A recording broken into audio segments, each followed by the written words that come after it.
bending and breaking from me for sweetness alone, who flew out through the window and landed back home in a garden of green.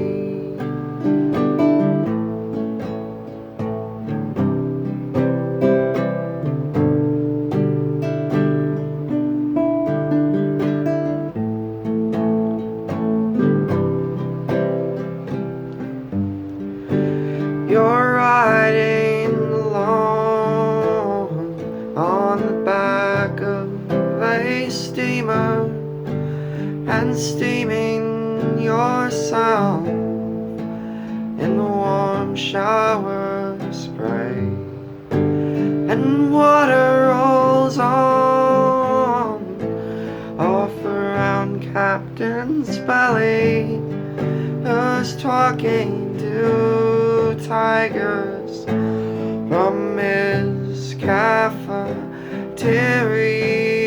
tray.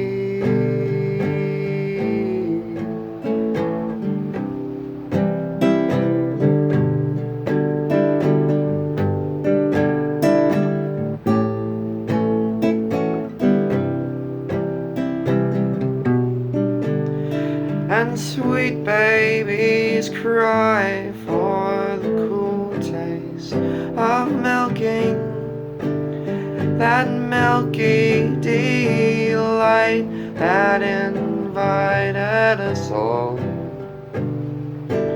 And if there's a taste in this life more inviting, then wake up your windows and watch as those sweet babies crawl.